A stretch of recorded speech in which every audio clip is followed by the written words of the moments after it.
네, 안녕하세요. 직무 토크쇼 MC 성재입니다. 오늘은요, 제약바이오 의약품 관련 릴레이 직무 토크쇼를 진행할 예정인데요. 먼저 첫 번째로 연구개발 직무 토크쇼를 진행하도록 하겠습니다. 직무 토크쇼에 함께 해주실 패널분을 소개해드리겠습니다. 먼저 연구개발 분야는요, 전 삼성종합기술원 전문연구원, 테라젠 이텍스 바이오연구소 상무, 현 대웅제약 바이오센터장을 거쳐 C&D 기획조정실 유종상 실장님 자리해 주셨습니다. 자, 다음은 사업 개발 분야 패널은 전 서울 성모병원, 강북 삼성병원을 거쳐 셀트리온 제품 기획, 신사업 기획, 현재 신테카 바이오 사업개발부 윤선일 이사님 함께해 주셨습니다. 박수 주세요. 감사합니다. 네, 반갑습니다. 이렇게 직무 토크쇼에 참석해 주신 두 분께 너무나 감사드리는데요. 함께 해주신 패널 여러분들이 현업에 오랫동안 근무하고 계셔서 아마 지금 시청하고 계시는 우리 많은 분들에게 정말 현실적인 도움이 많이 될 것 같습니다. 자, 오늘 직무 토크쇼가 여기 지금 시청하고 계신 많은 분들의 직무를 이해하는데 정말 좋은 기회가 될 것으로 예상되는데요. 자, 먼저 간단하게 우리 나와주신 두 패널 분들께서 우리 시청자분들에게 간단한 자기소개서 부탁드리도록 하겠습니다. 먼저 우리 윤선일 이사님 인사해 주세요. 예, 안녕하십니까. 윤선일이라고 합니다. 저는 이전에 서울 성모병원에서 임상양리학을 전공을 했었고 그 전에는 응급의학과 전문의로서 수련을 받았었습니다.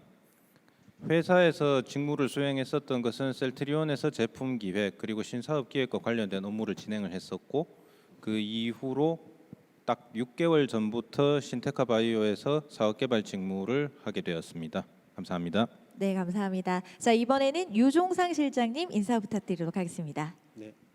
네, 안녕하십니까.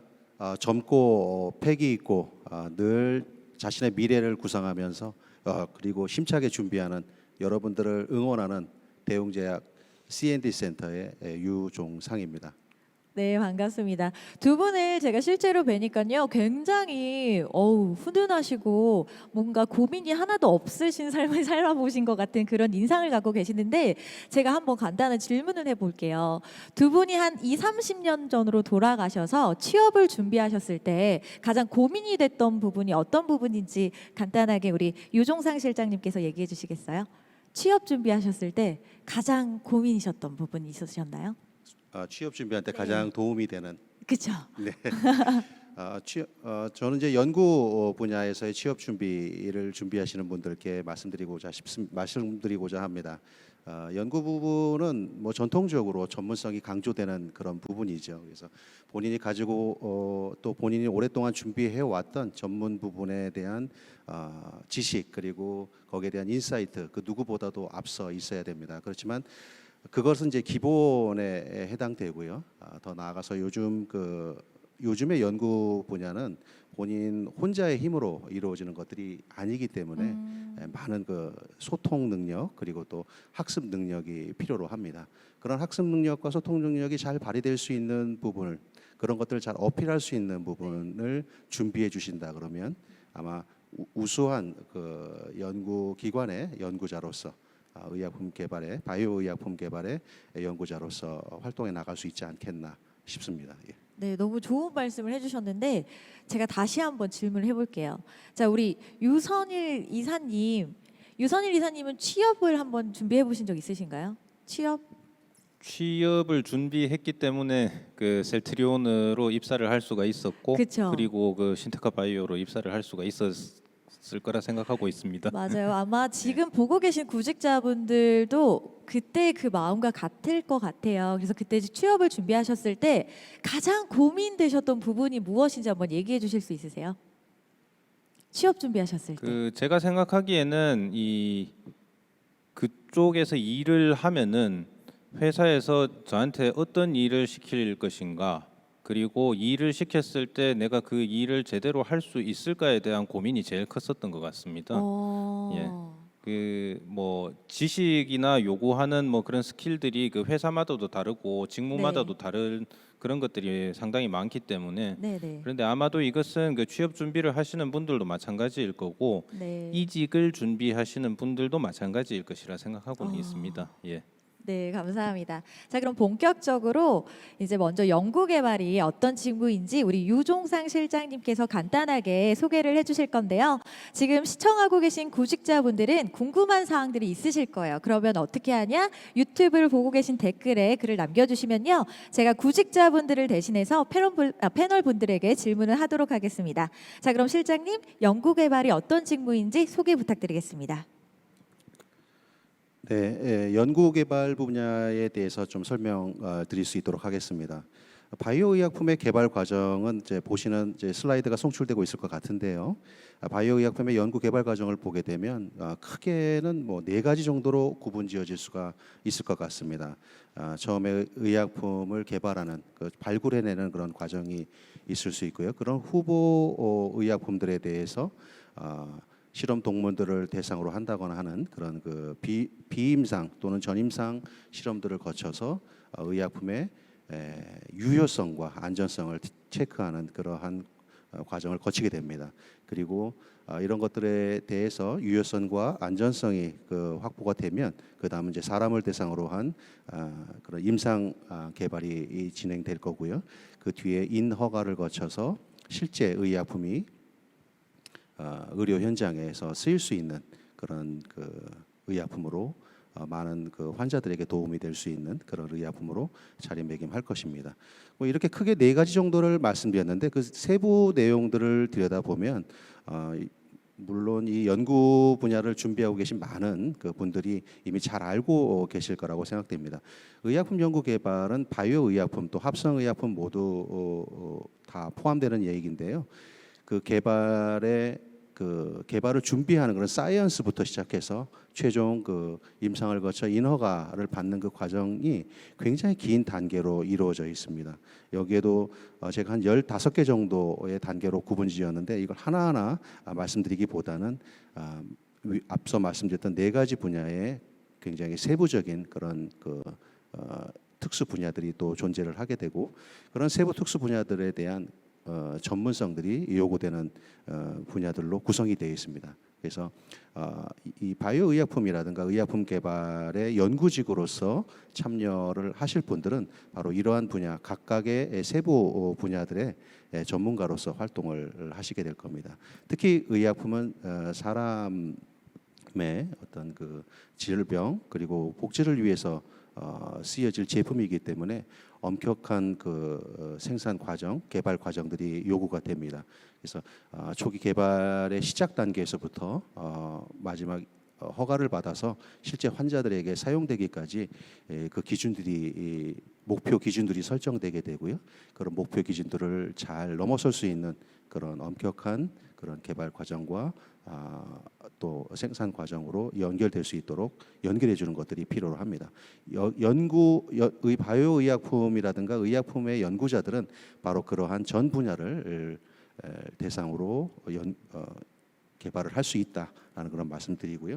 이를 조금 더 단순화시키면은 특히 이제 바이오 의약품 분야를 포커싱했는데 이건 뭐 합성 의약품 분야도 마찬가지일 것입니다. 그래서 처음은 의약품을 개발하고자 하는 이제 적응증이죠. 어떤 인디케이션들을 결정지게 될 거고 또 의약품 개발에 직접적인 어떤 타겟이 되는 그런 대상들을 선정하게 될 것입니다.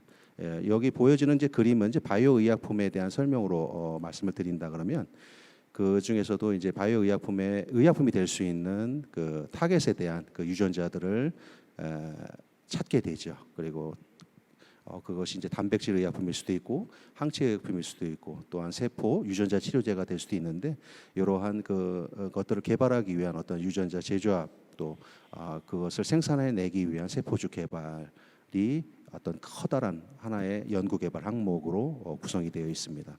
그리고 이제 중요한 것은 이제 의약품의 생산은 말씀드린 것처럼 유효성과 안전성을 담보해야 된다고 말씀을 드렸는데요. 지금은 이제 그런 것들을 잘 표현할 수 있는 것들이 이제 GMP라고 해서 Good Manufacturing Practice라고 해서 의약품의 기본적인 어떤 생산 과정이 엄격한 그런 조절 하에 이루어지는 것들이 있습니다.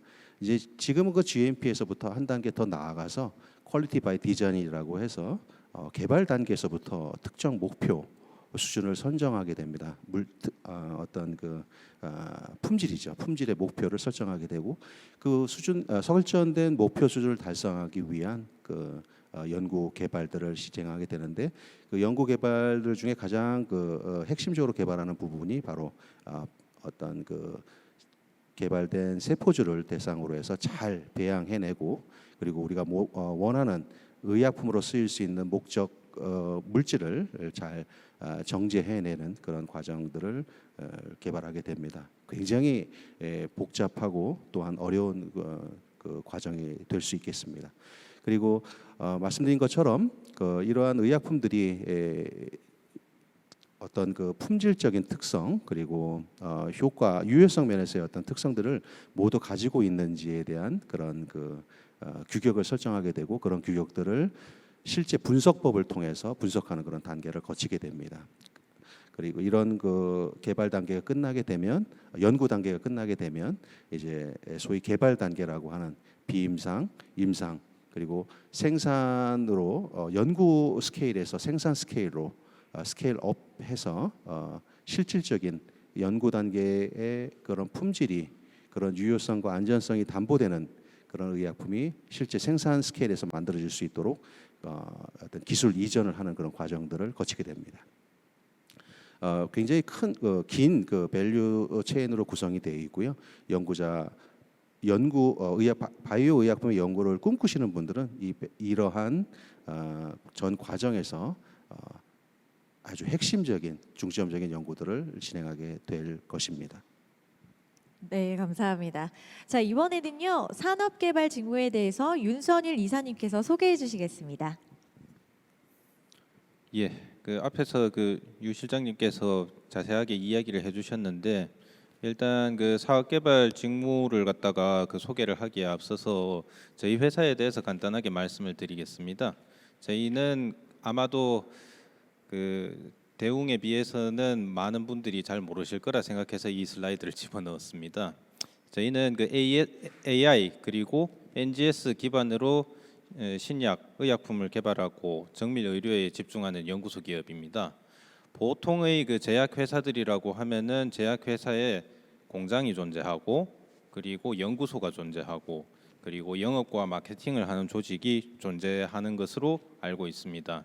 저희는 플랜트가 없습니다. 그리고 연구소의 웹랩 그러니까 실험실이 없습니다. 모두 다 저희는 슈퍼컴퓨터를 자체적으로 소유하고 컴퓨팅 파워로 이것을 모델링하고 시뮬레이션 하는 것이 기본적인 회사고요. 영업과 마케팅 조직도 없습니다. 그런데 영업과 마케팅과 유사한 조직이 제가 존재하는 사업개발 부서라고 생각하시면 될 것 같습니다. 사업개발이라고 하는 것을 어떻게 정의할 것이냐. 사실 사업개발이라는 직무를 원하시는 재직자분들도 사실 정확하게 정의를 잘 모르시는 경우들도 좀 있기는 해요. 사업 개발을 지망하시는 이직을 원하시는 분들. 비즈니스는 기본적으로 비즈니스 오퍼튜니티 그러니까 기회의 교환에 따른 자산 교환을 수반을 합니다. 그리고 비즈니스 디벨롭먼트 그러니까 사업 개발은 기업의 사업적 기회를 위해서 자산을 교환하는 활동이 전부 다 포함되어 있거든요. 통상적으로 제약 바이오에서 사업 개발이라는 것은 상업 잠재성이 있을 것으로 판단되는 지적 재산권의 거래를 어시스트 해주는 그런 작업들을 모두 다 여기에 포함시킬 수 있을 것이라고 생각할 수 있습니다.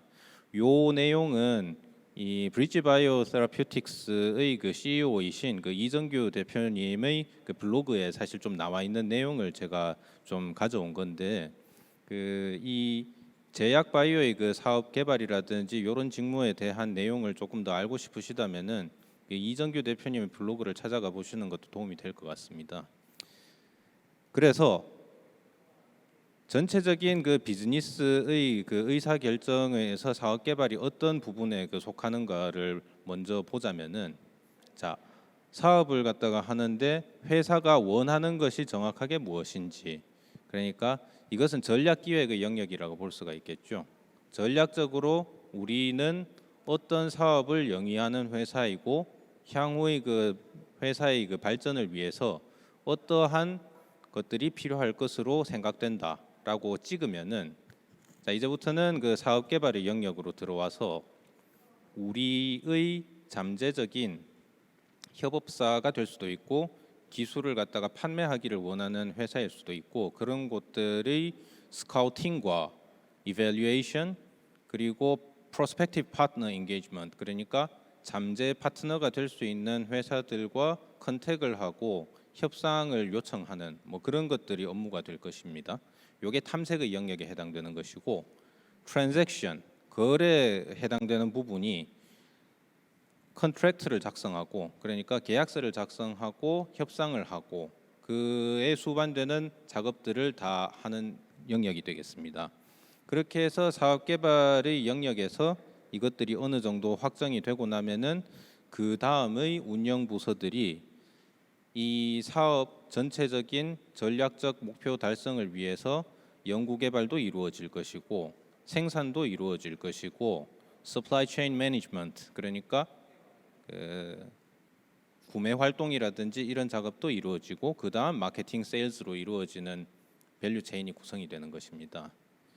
그래서 제가 생각하기에는 이 사업 개발이라고 하는 영역은 이 경영진의 전략적인 타겟팅과 그것을 현업 운영 부서와 이걸 연결시켜주고 외부의 파트너십을 통해서 그 성취를 좀 더 빠르게 해주는 그런 직무라고 생각을 하고 있습니다. 물론 이것은 회사에 따라서 사업개발 부서에 요구하는 업무들이 어떤 것인지는 조금씩 달라질 수는 있습니다. 좀 극단적으로 이야기를 하자면은 CRO 회사, CMO 전문 회사들 같은 경우에는 사실 그 기술 영업에 가까운 쪽의 그 직무라고 볼 수가 있습니다. 서비스 영업과 기술 영업. 그런데 이 서비스 영업의 대상이 다른 법인들이죠. 그렇기 때문에 그 기술적인 백그라운드라든지 그런 것들이 많이 필요하고 여기에 대한 그 계약 조건이라든지 뭐 이런 것들을 어떤 방식으로 협상을 하는지에 따라서 회사에 득이 될 수도 있고 실이 될 수도 있습니다. 그런 부분들을 감안해서 이 사업개발이라는 직무가 정확하게 어떻게 정의되는지 그 회사가 원하는 사업개발 직무에 원하는 업무는 정확하게 어떤 것인지를 잘 파악하고 지원서를 작성하고 면접에 임하는 것들이 상당히 도움이 될 것이라는 생각입니다. 그래서 그 좀 전에 말씀드렸었던 뭐 그런 것을 좀 더 구체적으로 제가 최근 6개월 사이에 있었던 업무의 범위들을 정리를 해보자면 이런 것들입니다. 잠재 공동개발 협력사를 접촉하고 그쪽의 기업 현황을 파악하고 개발팀과 미팅을 주선하고 협의를 실제로 개시를 하는 경우에는 실사를 갖다가 하는 작업도 수반되고 계약서 관리라든지 협의를 위해서는 사내 변호사라든지 로펌과의 컨택을 해서 검토를 받아야 되고 우리가 이 기술 공동 개발의 협업이라든지 이런 것을 할 때는 후속 개발의 타당성이라든지 이런 것들이 상업적으로 나와야지 되는 부분이기 때문에 그 부분의 타당성 조사를 위해서는 인허가라든지 비임상 임상 개발과 관련된 전문가들의 의견도 들어야 되고 그러한 협업의 성과가 존재한다면은 거기에 대해서 언론 보도 자료도 뿌려야 되고 IR에도 기업 설명회를 통해서 알려야 됩니다. 그리고 이 제일 중요한 부분이라 볼 수 있는 조건 협상 이런 것들도 해야 될 것이고 이 조건 협상에 최종적으로 도달하기 위해서는 사내 부서들과의 커뮤니케이션 조정도 반드시 해야 되고 이 작업을 최근 첫 5개월은 제가 혼자 진행을 했었거든요. 이걸 혼자 하니까 도저히 이게 안 돼서 결국에는 제가 인력을 채용을 해야 된다고 인력 수요를 제기하고 채용도 집행을 했었습니다. 그래서 지금 저와 함께 일하는 분이 한 2분 정도쯤 더 있는데 앞으로도 제가 지금 일을 하는 데에서 조금 더 많은 채용이라든지 이런 수요가 있을 거는 같고 제가 지금 재직 중인 회사뿐만 아니라 대부분의 제약 바이오텍 회사들이 이 영역의 전문성을 가진 인력의 채용 수요는 상당히 큽니다. 하지만은 공급은 상당히 적습니다. 사업 개발을 지망하는 사람들한테 제가 좀 드리고 싶은 말씀은 사업 개발에 그 신입으로 입사를 해서 그 회사에 뭔가 기여를 하기가 정말 쉽지가 않습니다. 자칫 잘못하면은 한 1, 2년 정도 동안 허드렛 일밖에 하지 않고 그 쌓이는 게 없을 그럴 가능성도 좀 있거든요. 그렇기 때문에 타 부서의 직무 경험을 조금이라도 쌓으면은 이것이 그 사업 개발에서 상당히 크게 부스팅될 수 있는 그런 것들이 있을 것입니다. 두 번째로는 그 R&D 트렌드라든지 인더스트리 트렌드를 갖다가 계속 보고 배울 것. 그러니까 제약 바이오 전문 매체들 있지 않습니까? 그 한국에도 좋은 매체들이 많고 미국이나 영국, 중국, 일본이나 그런 곳에도 그 전문 매체들이 상당히 많습니다. 그런 것들을 계속 보면서 요 최근의 그 M&A 트렌드라든지 라이선싱 딜이 어떤 것들이 그 크게 이루어졌고 항암제는 이런 그 영역들의 그 움직임이 있다. 뭐 그런 것들을 갖다가 보고 이 트렌드가 우리 회사에게 어떻게 그 도움이 될 수 있을 것인가, 우리 회사에 적용을 했을 때는 어떻게 회사에 기여를 할 수 있을 것인가를 자문자답하는 것이 상당히 좋은 트레이닝 방법이라 생각되거든요. 세 번째로 이것은 좀 제가 느끼는 것인데 그 고학력 고학벌자는 많은데 실수 없이 대화와 메일을 잘 하는 사람은 생각보다 많지가 않습니다. 이것은 그 제가 좀 이걸 좀 넓게 일반화시켜서 말씀을 드리자면은 그만큼 커뮤니케이션을 잘하는 분들이 생각보다 그 많지 않다는 것입니다.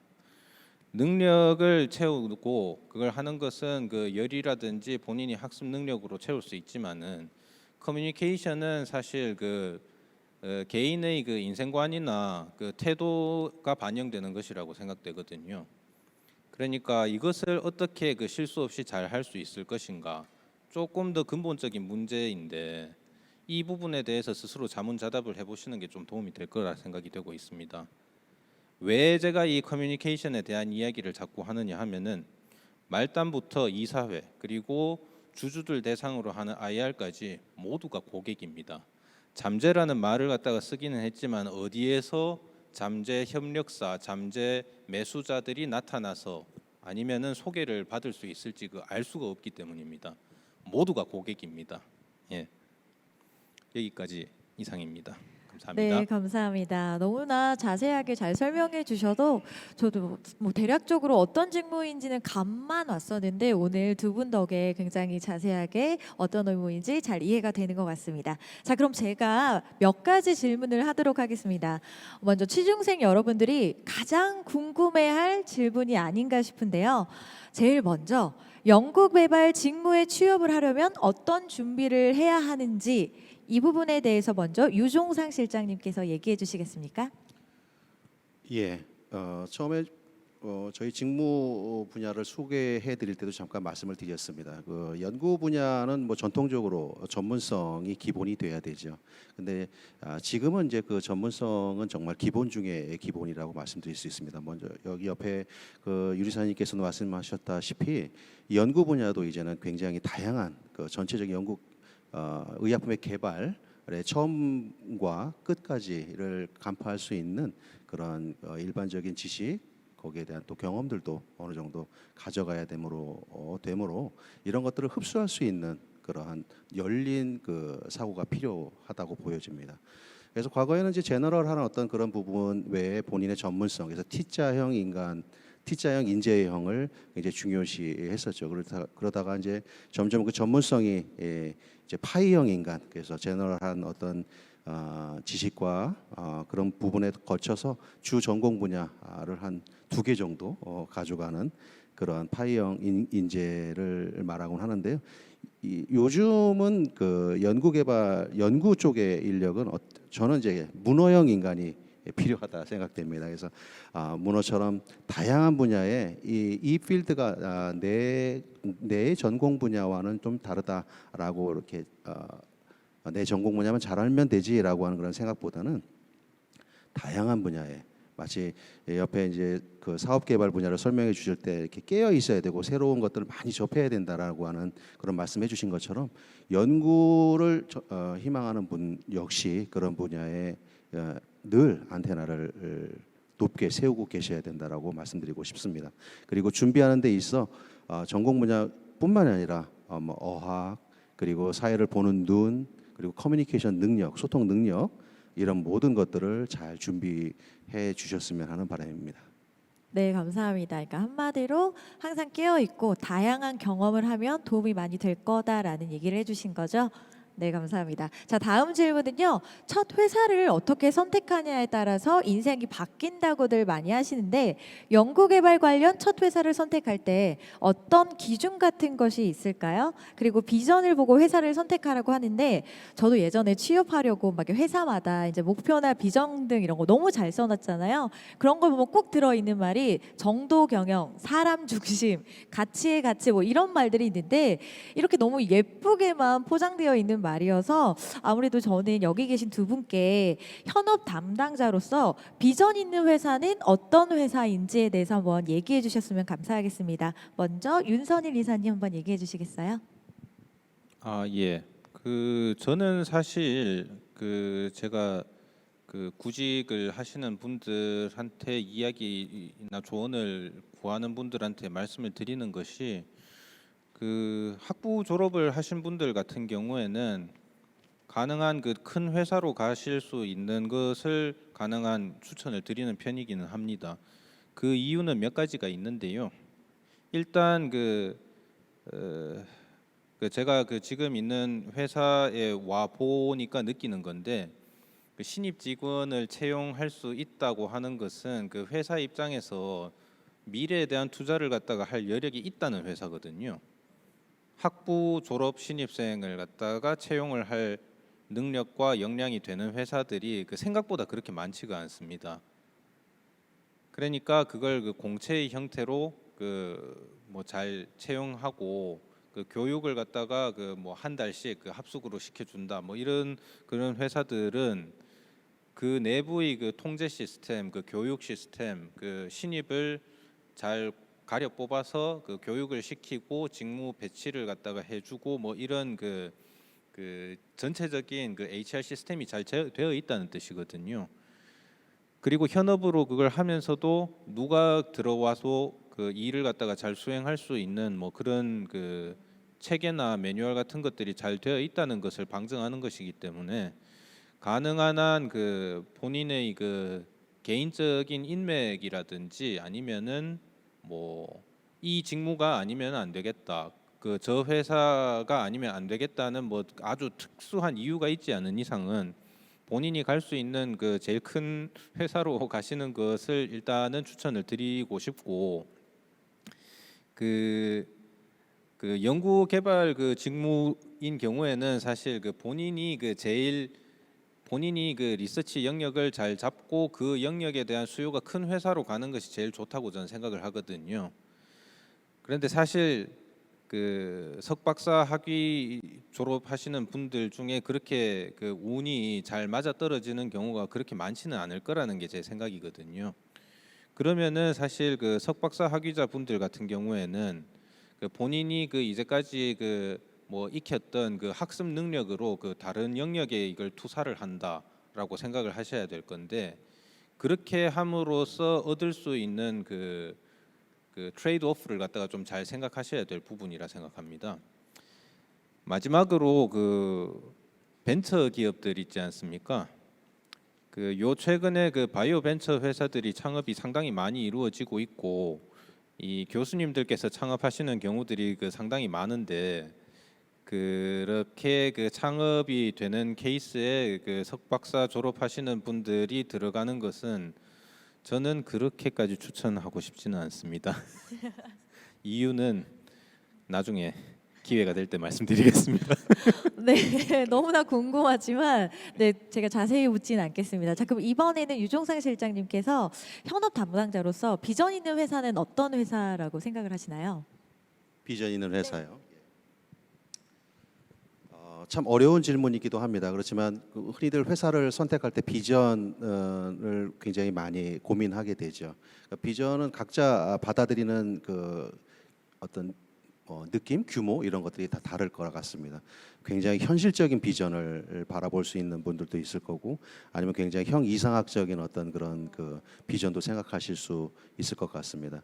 물론 다양한 비전들을 비춰봐야겠는데, 저는 개인적으로는 이 분야를 먼저 걸어왔던 선배로서 말씀을 드린다 그러면, 생각보다 본인이 처음 이 의약 분야에, 의약품 개발 분야에, 연구 개발 분야에 발을 들여놓는 분들이 굉장히 욕심들이 많아요. 그래서 뭔가를 굉장히 많이 해낼 수 있을 것이다.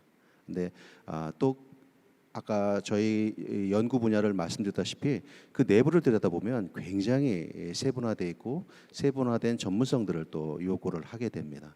그렇게 보면 굉장히 본인이 처음에 생각했던 어떤 그 하고자 하는 분야가 실제 연구 분야에 잘 이렇게 녹아 들어가지 못하는 경우도 있어요. 굉장히 본인은 더 많은 것들을 할 수 있을 것 같은데 나는 왜 이 분야만을 해야 될 것인가? 근데 그 분야를 해야만 하는, 그리고 그 분야의 전문가가 돼야 되는 그런 당위성도 분명 존재하기 때문에 그것을 잘 이해할 수 있어야 되고, 또 더불어서 본인이 하고자 하는 분야가 굉장히 많고 그런 것들을 실현하고자 한다 그러면 회사의 규모나 어떤 그런 것들을 떠나서 정말 본인이 하고자 하는 부분과 회사가 나아가고자 하는 그런 부분, 그것을 비전이라는 단어로 이렇게 비추어 본다면 그것이 잘 이렇게 온라인이 되는 회사를 찾아야 되지 않겠나라고 싶습니다. 그래서 정말 본인은 항암 분야에 예를 들어서 새로운 의약품을 개발하고 싶은데 이 회사는 항암 분야가 아니라 대사질환을 전문으로 하는 그런 뭐 의약품을 개발하는 그런 회사라고 한다 그러면 아마 좋은, 남들이 봤을 때 굉장히 좋은 환경, 좋은 연구 조건에 있어도 본인은 거기에 만족을 못하리라 생각이 됩니다. 본인이 개발하고자 하는, 본인이 좀 하고 싶은 그런 분야에 회사의 비전이 잘 얼라인이 될 수 있는, 또 회사의 비전이 나의 비전과 잘 얼라인이 될 수 있는 그러한 곳으로 본인의 직장을 좀 찾아가는 어떤 그런 것들을 추천드리고 싶습니다. 네, 감사합니다. 자, 이번에는 또 다른 질문을 한번 해보도록 할게요. 제가 생각하기에 연구개발 분야는 굉장히 외롭고 고독한 직업인 것 같아요. 왜냐하면 개발을 하다 보면 뭐 수도 없이 실패도 할 뿐만 아니라 또 새로운 걸 개발한다는 게 사실 쉽지는 않잖아요. 그래서 뭐 근성이 있어야 된다든지 체력이 좋아야 한다든지 뭐 마인드가 긍정적이어야 한다든지 굉장히 수도 없는 조건이 필요할 것 같은데, 자, 여기 계신 패널분들이 보시기에는 연구 개발에 적합한 구직자나 뭐 필요한 인재상이라는 게 있을까요? 먼저 우리 웃고 계신 아주 온화한 미소를 품고 계시는 우리 유종상 실장님 다시 한번 제가 여쭤볼게요. 뭐 원하시는 인재상이나 뭐 이런 게 있을까요? 네네네. 예, 아까 뭐 문호영 인재상을 말씀드렸는데 저는 저희 회사도 그렇고 저 역시 그러한 것에 굉장히 중요하다고 생각됩니다. 이게 학습하고 소통하는 것에 게을르면 안 된다. 그래서 그 학습과 소통하는 것이 결국은 제가 보기에는 그 연구직에 계신 분들에게 가장 또 필요한 그 덕목이 될 것 같아요. 계속 변화되고 있는 것 중에 본인만 깊게 하겠다라고 하는 것이 결코 깊은 곳으로 가는 것이 아니다. 많은 사람들의 생각을 듣고 또 많은 사람들의 생각을 나의 생각과 비추어서 거기서 더 나은, 더 올바른 그런 것들을 찾아 나가는 것들, 그리고 내 분야가 아니다라고 생각하는 것이 절대 내 분야가 아닌 게 아니다. 지금은 모든 것이 다 융합되어 있고 서로 연결되어 있는, 과거에 2차원적인 어떤 밸류 체인이라고 한다면 지금은 이제 3차원적인 어떤 밸류 네트워킹으로 구성되어 있는 연구 분야이기 때문에 그러한 그 소통하고 학습하는 것에 게을리해서는 절대 안 된다. 그런 걸 하기 위해서는 그거에 대한 충분한 체력도 갖추고 있어야 된다고 생각됩니다. 그런 것들이 제가 생각하는 연구 분야에 필요한 부분이 아닌가 생각이 됩니다. 예. 네, 계속 얘기를 듣다 보니까 아까 우리 윤선일 이사님께서 이 부분에 대해서 얘기를 해주셨던 것 같아요. 공통점이 있는 것 같은데 우리 윤선일 이사님은 어떻게 필요한 인재상은 어떤 분이라고 생각을 하시나요? 제가 몇 번 그 면접을 보고 면접을 본 말미에는 그 비슷한 말을 그 항상 했었는데 그 사실 그 이야기를 하려고 하니까 이게 되게 그 하나만한 말이 될 것 같기는 한데 스스로 동기부여가 되는 사람을 저는 같이 일을 하고 싶거든요. 그 뭐 학교의 입시라든지 이런 것이랑은 좀 다른 게 기본적으로 그 회사에서의 채용이라고 하는 것은 특히나 그 현업 부서에서의 그 채용이라고 하는 것은 같이 일하고 싶은 사람을 찾는 작업이거든요. 그 뛰어난 사람을 갖다가 찾는다. 아주 그 뭐 전도 유망한 그 연구자를 그 찾는다. 뭐 이런 부분이 그 있는 경우도 있을 겁니다. 그런데 기본적으로는 같이 일하고 싶은 사람을 그 탐색하는 작업이거든요. 채용이라는 작업은. 그렇다면은 어떤 사람과 같이 일을 하고 싶은 것일까? 스스로 그 자문자답을 해보시면은 그게 조금 더 와닿을 것 같아요. 저는 그 항상 그 논문을 보고 그 뭐 밤중에 미국에서는 그 FDA에서 뭐 어떤 약이 그 승인이 됐더라. 이 약 승인이 됐으면은 그 기존에 있던 그 존슨앤존슨은 좀 어떻게 악재겠네. 뭐 이런 이야기로 그 이런 잡담으로 그 아침 그 출근해서 일을 시작을 했었거든요. 그런데 그런 그 뭐 잡담이라든지 이런 논문 내용이나 그 뭐 이런 그 인더스트리 트렌드에 대한 그 잡담은 사실 그 계속 보고 모니터링을 해야 되는 것인데 그게 그 잘 안 된다면은 저도 그 뭐 이야기를 갖다가 하고 싶은 생각이 별로 없어지고 그분들도 그 뭐 이야기할 게 별로 없고 서로 그 불편하잖아요. 그러니까 뭐 그러니까 이렇게 그 스스로 동기부여가 되어서 일거리 뭐 이런 거 조금 해봅시다 뭐 이런 그 사람들을 갖다가 찾고 같이 일하기를 원한다 뭐 그렇게 생각하시면 될 것 같습니다. 친구 사귈 때도 그랬잖아요. 같이 그 만나고 싶고 같이 얼굴 보고 싶은 사람을 찾기를 원하죠. 예. 맞습니다. 약간 연애도 비슷한 것 같아요. 모든 게 다 그렇다고 볼 수 일맥상통하는 것 있습니다. 예. 같습니다. 네, 자 그럼 이번에는 지금 실시간으로 유튜브로 지금 보고 계신 우리 구직자분들의 Q&A 시간을 가져보도록 하겠습니다. 자, 제일 먼저 가영님께서 여러 가지 질문을 해주셨는데 석사 때 케미컬 양리 연구를 중점적으로 했었고 앞으로도 효능 평가를 수행하는 직무를 희망하고 있습니다. 기업에서 하고 있는 타겟 질환에 대한 기본 지식과 구사할 수 있는 실험 중 평가 시에 더 중점적으로 작용하는 게 어떤 것인지 궁금합니다. 석사, 박사가 많아지는 현 시점에 연구 역량 외에 어떤 부분을 더 신경 쓰면 기업 연구소에서 매력적인 지원자라고 느낄까요? 라는 질문을 해주셨어요. 어떤 분께서 대답해 주시겠습니까? 이건 왠지 그 소장님께서 첫 번째 가영님께서 네, 그럼 제가 좀 질문을 줄여볼게요. 너무 길다 보니까 석사, 박사가 요새 굉장히 연구개발에서 많아지고 있잖아요. 현 시점에서 연구 역량 외에 어떤 부분을 더 신경 쓰면 기업 연구소에서 매력적인 지원자, 이 말은 즉슨 나를 어떻게 해서 뽑을 수 있는 인재가 어떤 사람이 될 것이냐라는 부분인 것 같아요. 이 부분에 대해서 어떻게 생각하십니까? 예, 저 연구 쪽에서 좀 말씀을 드릴까요? 그러니까 지금 굉장히 많은 인력들이 나오고 있는데 뭔가 본인의 그 특장점을 좀 더 어필할 수 있는 부분이 뭐 있겠느냐? 예, 맞습니다. 그 연구 개발 분야는 특히 연구 분야 더더욱 그렇죠. 그래서 그 뭐 대부분 뭐 석박사 인력들이 얼마나 구성되어 있냐. 그래서 이 분야는 굉장히 석박사들이 아니면 갈 수 없는 그런 분야가 아니냐라고 생각할 수 있겠는데 실제 그렇지 않습니다. 지금은 정말 소통 능력 있고 학습 능력만 있다고 한다 그러면 그리고 굉장히 좋은 인사이트를 가지고 있다고 한다면 어떤 학위 자체가 그렇게 큰 그 영향을 미치지는 않을 거라고 생각이 됩니다. 그래서 제가 보기에 정말 연구직을 학사를 가지고 계신 분들도 지원할 수 있을 거라고 생각이 되는데요. 그런 분들이 그러면 어떤 것들을 가지면 더 좋겠느냐라는 것에 있어서 제가 추천해드리고 싶은 것은 이 바이오 의약품 또는 의약품 개발에 대한 전체적인 것을 간파하고 있다라는 것을 어필할 수 있으면 좋을 것 같아요. 그래서 본인이 제너럴한 측면에서 본인이 갖고 있는 그런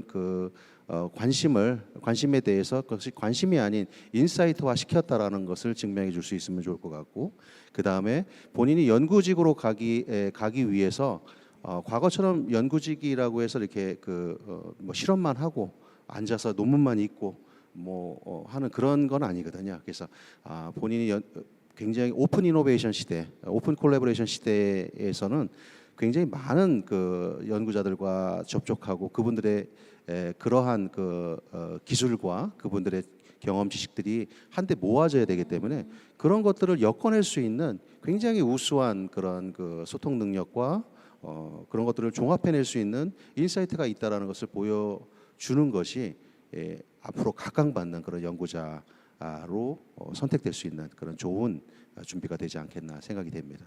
네, 감사합니다. 다음 질문은요. 사업개발부서는 신입 채용을 잘 하지 않는 편인가요? 라는 질문이 있습니다. 우리 윤선일 이사님 어떻게 예. 생각하시나요? 뭐 물론 그 사업개발 부서라고 그 학사 졸업 신입을 갖다가 뽑지 않는 것은 아닐 겁니다. 물론 그런 그 회사들은 조금 제한적일 것이라는 생각이 조금 드는 게 그 사업개발을 갖다가 하는데 그 어느 정도 필요한 스킬셋들이라든지 그 비즈니스에 대한 이해도라든지 그 조직 생활의 커뮤니케이션에 대한 이해도가 좀 필요는 하거든요. 그래서 뭐 사실 제가 생각하기에는 저 같으면은 그 사실 그 학사 졸업 신입을 갖다가 직접 뽑는다 이런 것은 그 뭐 사실 고려를 할 의사는 지금으로서는 없습니다. 물론 뭐 당연히 뭐 경력 많이 쌓은 뭐 사람만큼의 그 역량을 갖다가 보여줄 수 있다라고 하면은 뭐 그것은 뭐 당연히 가능한 이야기이기는 한데 좀 바꿔서 이야기하자면은 좀 규모가 있는 기업들 같은 경우에는 그 학사 신입의 경우에도 뭐 어떻게 그 교육을 시켜서 그 1인분을 할 수 있는 뭐 그런 그 교육의 자신감 뭐 그런 게 있다면은 그걸 채용을 하려는 의사를 보일 수는 있을 거라고 생각은 하고 있습니다. 그렇지만은 그렇다고 하더라도 저는 그 부분에 대해서는 좀 신중하셔야 될 것이 그래서 그 회사에 들어가서 그 본인이 그 사업 개발의 그 전문가로서 역량을 쌓고 이 뭐 트랜잭션의 경험이든 뭐 그 콜라보레이션의 경험이든 간에 그 실적을 어느 정도 쌓고 거기에 그 본인이 실적이라고 주장할 수 있을 만큼 그 장담을 해낼 수 있느냐 그건 좀 별개의 문제라고 생각하거든요. 그래서 뭐 제가 생각하기에는 신입을 뽑는 곳들은 그 신입을 교육시킬 역량이 있을 것이라 생각을 하기 때문에 뽑는 것이라 생각할 수 있겠지만은 저는 굳이 그 학사 졸업자 분들이 사업 개발이 아니면은 안 되겠다라고 굳이 그렇게까지 생각을 하실 필요는 없다는 게 제 의견입니다. 예. 네, 감사합니다. 자, 이번 질문은요. 서희님께서 질문을 해주셨어요. 제약, 바이오, 의약품 연구개발의 식품공학 석박사 전공자 비율은 어느 정도인가요? 우대사항의 약학 관련 전공이 대부분인데 식품을 소재로 대사질환 효능 평가를 주로 한 식품생명공학 전공자에 대해서 어떻게 생각하시나요? 라는 질문이 있습니다. 예, 제 연구 쪽에서 말씀드리겠습니다. 우대사항의 약대 출신도 우대하는 그 부분에 대해서는 약대생이라고 해서 무조건 우대하는 건 아니고요. 약학을 전공하면서도 의약품 개발에 대해 희망을 가지고 있는 그리고 거기에 대해서 도전하고자 하는 그런 것들을 잘 준비해 온 분들에게 우대가 되는 거고요. 식품공학 분야 역시 생명공학의 어떤 한 파트이고 실질적으로 그 내용들을 들여다보면 분석법이라든가 많은 기본적으로 쓰고 있는 많은 것들을 지식적인 측면이라든가 실제 프랙티스 측면에서도 많은 부분을 공유를 하고 있습니다. 의약품 개발 분야하고 식품공학 계열은. 그래서 실제 제약사들의 연구 파트에 식품공학이라든가 타 분야, 일반 생물학 분야, 또 생명과학 분야, 농학 분야 그리고 식품공학 분야 많은 분들로 포진되어 있고요.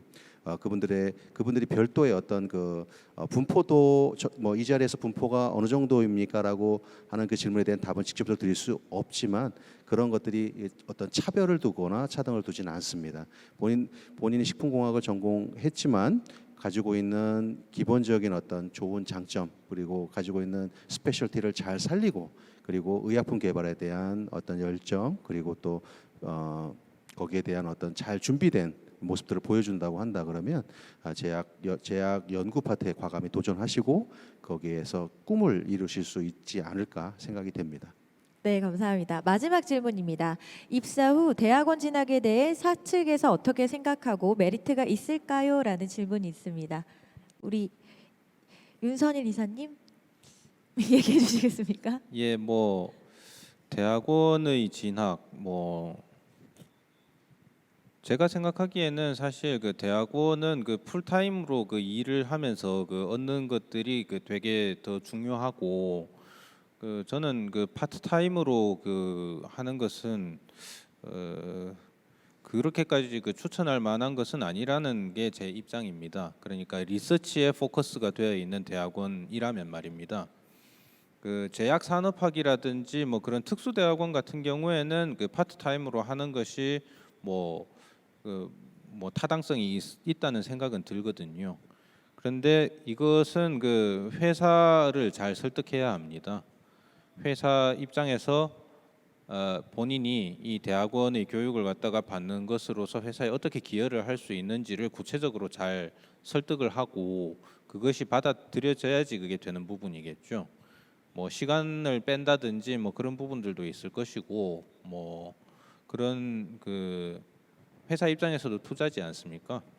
그런 것을 스스로 정당화시킬 수 있는 뭐 그런 그게 되어야 될 것 같습니다. 예. 네, 감사합니다. 너무나 아쉽지만 벌써 연구개발 분야 직무 토크쇼를 마칠 시간이 된 것 같습니다. 함께해 주시고 열정적으로 답변해 주신 유종상 센터장님 그리고 윤선일 이사님 너무나 감사합니다. 감사합니다.